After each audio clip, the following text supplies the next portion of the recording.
Hello everyone, this is Noodle. Welcome to another episode of Mind Hacks. This is a series in which we have a serious discussion, and I try to teach you some Battlefield 4 theory that will allow you to outthink, outmaneuver, and in general, outshoot your opponents in-game. Today we are talking about the anti-air vehicle on Paracel Storm. As we all know, this thing is a juggernaut of the sky. This thing can really take some enemies out in Battlefield 4. And this thing is special on Paracel Storm.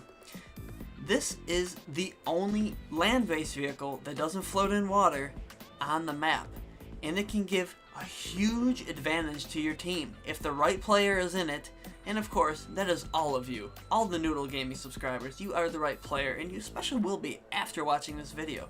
So I'm going to teach you some true strategy, how to play this vehicle correctly, how to be super effective in this thing well on Paracel Storm. And this video wouldn't be right if I didn't tell you what my loadout was. I am using the 20mm cannon, the Zuni Rockets, and as always with every vehicle, reactive armor, and again, thermal optics, a standard that I always use on all vehicles and have since Battlefield 3 because I just feel there is nowhere to hide when you have thermal optics. You can use the night vision optics, they work pretty well, but thermal optics are the absolute best for seeing people hiding in bushes, camping.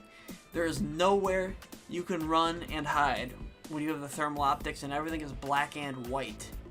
I am also using active protection for the incoming rockets, which is a little bit different. Normally, I do use the fire extinguisher on the anti-air vehicle, but for Paracel Storm, because it is the only vehicle on the map other than the attack boats, I do use the active protection because it does deflect the 25mm cannons from the Little Bird and also deflect some of the jet cannons. And because we're on Paracel Storm and there are no tanks, I don't have to worry about getting stalled.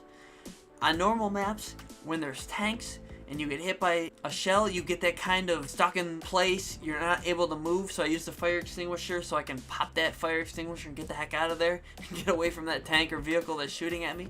But Paracel Storm, just because we're mainly going to be going against infantry with rockets, I use the active protection so I can hit that thing, avoid rockets if I get surrounded. And for the love of God, if you're on this map, if you're in the anti-air vehicle, do not, never use the active radar missiles. As one of my subscribers put them, the active retard missiles. These things are the most skillless weapon in Battlefield 4. Please don't use them. You just look like a noob. Anyone who uses these looks like a noob when they use them, to everyone who gets hit by them, because they take no skill, they take no aiming. You can watch my active protection video if you want to see the whole rant about these missiles, but don't use them. And also, if you really want to be effective, don't use the passive radar missile. You have the 20mm cannon. If you're using my loadout, you can take vehicles out much easier with the 20mm cannon than the passive radar missiles, and that goes for the heat seekers as well. You can't pop flares and avoid the 20mm cannon. It will take you out in midair no matter what you do.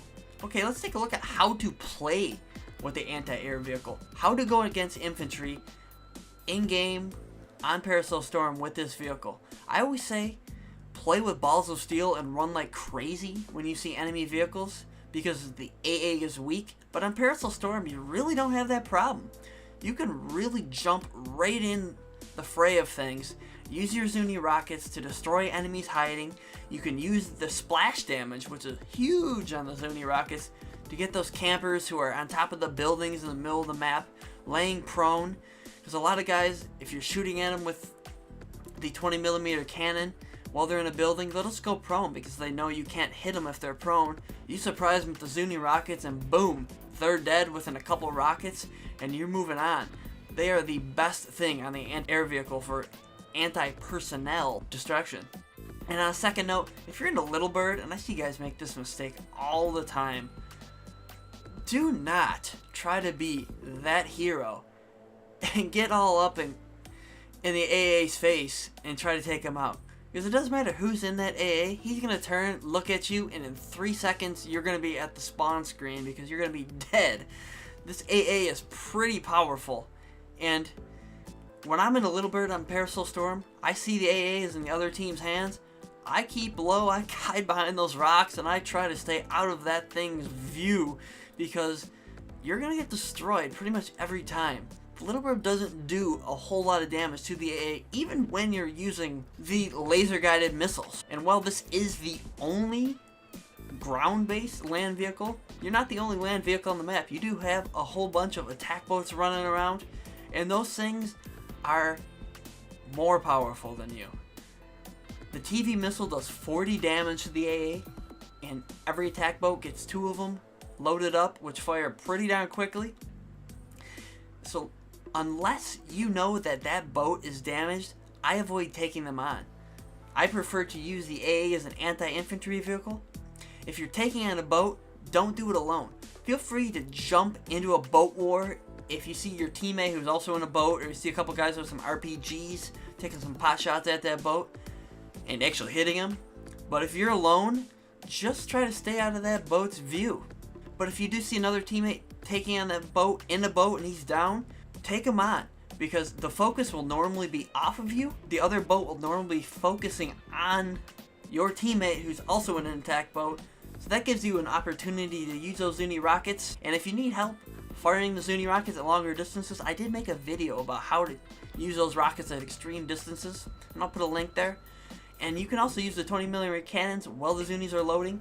The Zuni Rockets will do 40 damage. You hit all 8 rockets, and that'll definitely help out your teammate who may have not seen that boat first. So you're going to help them out by doing extra damage to that boat, and hey, you may get the final shot on the thing and get the kill as well. If a boat does see you and starts to fire at you, use your speed and mobility to your advantage. Like I said, you're probably going to lose that battle, so use your mobility, drive across the island. It is much harder for that boat to go around the island. It takes a lot longer than it is for you to turn and burn and just split across the island. If you're on the main B flag island, AB flag island there, it takes a boat a long time to get around that and actually get to you. Whereas you can just turn, jump across that island, and you don't have to worry about him. Even if he's focused on you for at least a minute, you can hop out, repair, get in, and take your next step. Even though you are the only vehicle on the map, still, you have to make sure you're respecting the battle line. I did a battle line video earlier on Paracel Storm, kind of about how to respect the battle line in the attack boat.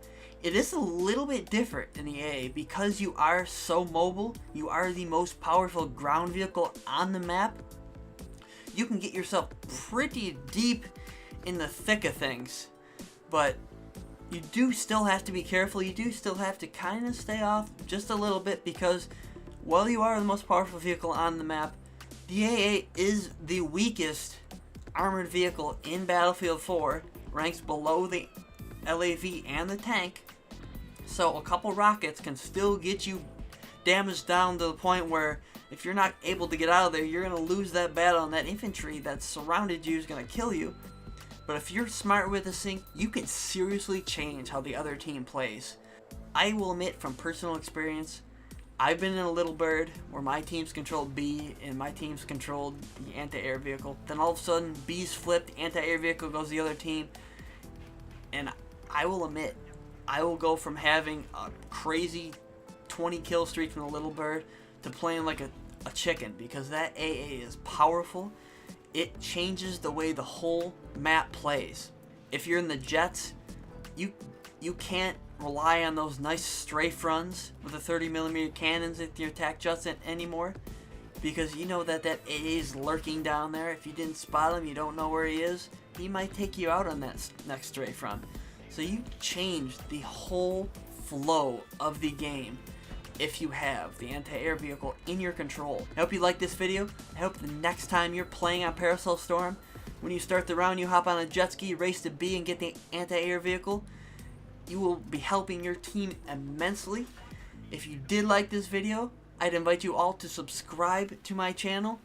I do videos like this all the time to try to help the Battlefield 4 community, try to help the newer players, try to help the better players who haven't thought about this stuff become better players yet, and better the community as a whole. I hope you like it. Subscribe to my channel, hit that like button, and always, my name is Noodle, and until next time, remember, use your noodle.